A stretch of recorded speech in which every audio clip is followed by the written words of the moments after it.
Hello everybody, and welcome back to another Farming Simulator 25 map guide. Today we're going to be taking a look at Rolling Meadow. But before that, this video is brought to you by Weezer77 and Ryan. Thank you for being farm barons. So the Rolling Meadow map can be found over at the farmingsimulator.com website or the in-game downloadable content menu, and as of the 1.0 release, this map is available for all platforms. Now, this is a wilderness style map, but it's kind of a hybrid wilderness style map and standard map in that there are a few fields. We do have a little bit of a road network predefined. We have some sell points set up as well, and a few areas that are distinctively set up for placeables or other things in and around the town. Let me go ahead and read you some of the description. Welcome to Rolling Meadow. This map has 71 farmlands, some with forest areas. Added crop types, including rye, millet, mustard, lavender, and poppy. This map is precision farming ready, and it does have a custom soil map, but due to it being a wilderness style map with just a few small fields, I'm not going to go ahead and expose the soil map in this video. There are the 25 Riverbend Springs collectibles on this map, and there is also 2 productions in a sawmill and a biogas plant. There is a restaurant sell point along the river, and a logistics warehouse where you can buy anything you may need. This map has a fairly small download size of 140 megabytes. With that said, let's jump back over here to the map and take a look at the PDA. When we load the map up for the very first time, we start here at the vehicle dealer. And if we zoom out, you can see how this is a wilderness style map. We have our typical squares where we can purchase square plots of land. Some of these square plots have forest in them. Some of them have just grass. And some of them are a combination of forest, grass, and fields. Now, here in town, there are small plots. And you'll see they are basically 3-sided to a little bit of a forest area or some trees. So these areas specifically seem to be set up to place additional productions or other things that would be along a town. Now, with respect to crops, we do have all of our standard crops available to us in Farm Sim 25, and as the description said, we have rye, millet, mustard, lavender, and poppy have been added as additional crop types. With respect to our starting farmland, we start out by owning farmland ID 34 if we choose to own the farm at the start. Should we choose not to, well, we can buy this plot for just a shade under $40,000, and it does also include a field. Other farmlands of note, well, we have farmland ID 1, which includes a field at $41,600. Farmland 9 includes a field at $39,813. Farmland 9 and 39 both include fields, and this one's going to be $39,655. So we've kind of established a pretty good trend here with respect to what the general rectangular sized farmlands are going to cost. And then we have these smaller ones here in the town area that are just a couple $1,000s a piece. With respect to our crop counter, we do have the standard FS25 crop counter on this map that has been modified a bit for those additional crops. For example, here we have millet and mustard listed. We have our poppy and our rye, as well as our other crops.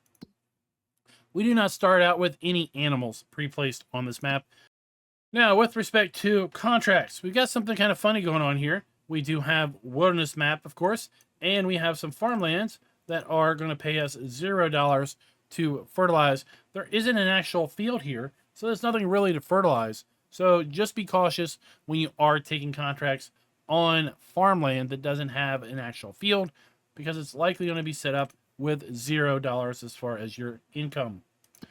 As I said, we do have 2 productions. We have the BGA and we have our sawmill available on this map. We will have to buy those in order to use them. And we do have, as I said earlier, 3 sell points. So not a huge variety in economy here, but there are plenty of places where you could go and build out the town more and put down more sell points should you wish. We do start out with starting machinery, regardless if we own the farm or not. I will go down through that here in a little bit.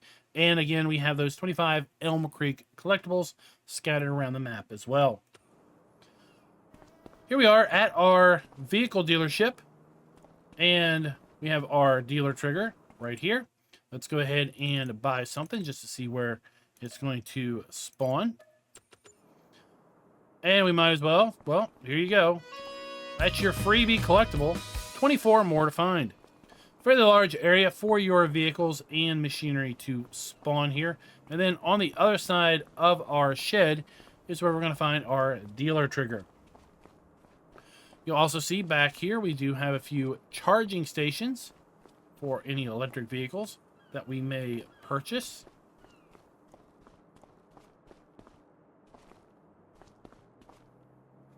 And let's get a little bit of height. Right by our vehicle dealership, we do have our warehouse where we can, of course, buy things or sell things.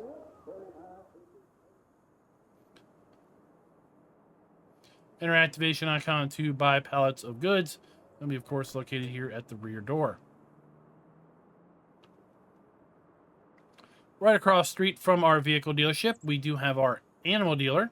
And we're going to be able to buy our animals here as well as sell bales.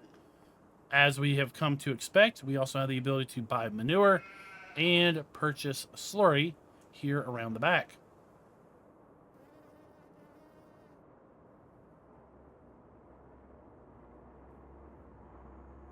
Now I'm just going to make my way to the north a little bit here. And you'll see the road kind of wind up to the right. And as it does, you can see these clear plots that have been laid out, just waiting for you to purchase those and put down additional productions, sell points, or really whatever.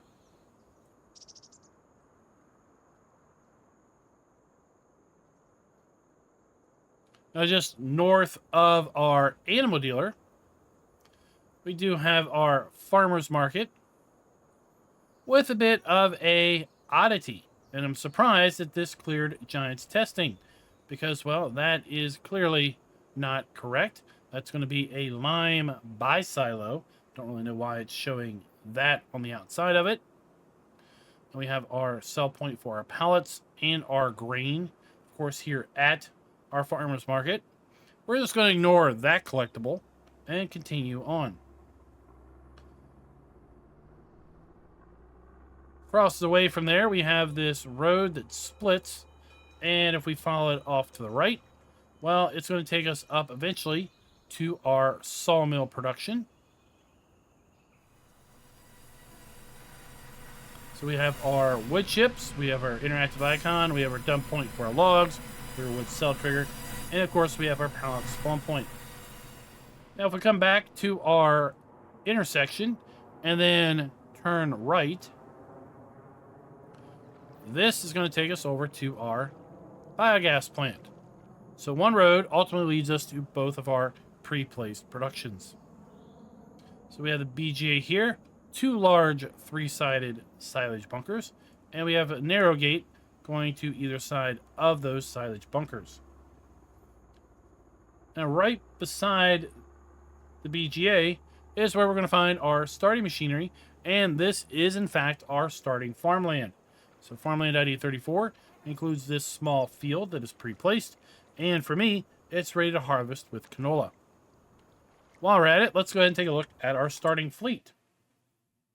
Pulling up our garage menu, we have the Challenger MT635 medium tractor. We have the John Deere 3650 small tractor. We have the FarmTech EDK 650 trailer. We have the Pottinger Servo T6000P plow. We have the John Deere 980 cultivator and the Great Plains Solid Stand 1500 seeder. For our harvesting needs, we have the Massey Ferguson MF8570 with the MF8570 header and header trailer. With respect to mods and DLCs, this map does not have any custom vehicles or implements included. And as I mentioned earlier, these vehicles are here regardless if you own the farmland or not. Now, as far as map performance goes, this map performs very well on low-end systems. I was seeing frame rates anywhere from 30 to mid 40s. So if we factor in that we have custom medium settings that I use with FSR frame gen enabled, then really we're looking at frame rates anywhere between 60 and 90 FPS. Gameplay was, again, very smooth with that low-end system, which is using AMD integrated graphics. So anything with a discrete graphics card should run this map very, very well. We've got a fuel point here just south of the town. And if we now follow this road around, it's going to take us over to the river and, well, the restaurant sell point. So that is located right there. We got another field right here.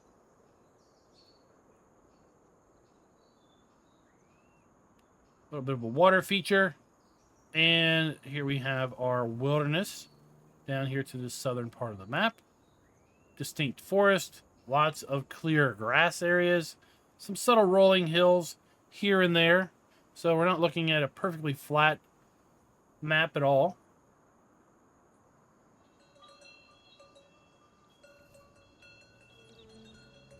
And we'll just now make our way up the western side of the map.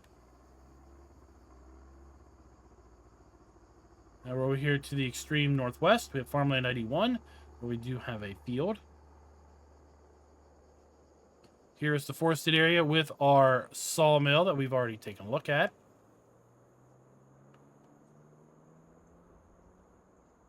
And as we loop around to the eastern side of the map, we are once again connected back to our road.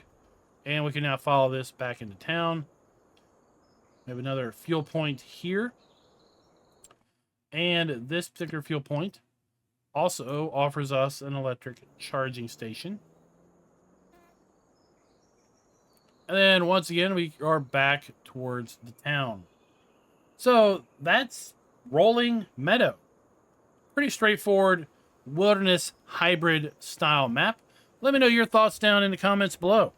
I think this map has a lot of potential for folks who are willing to experiment and build things out.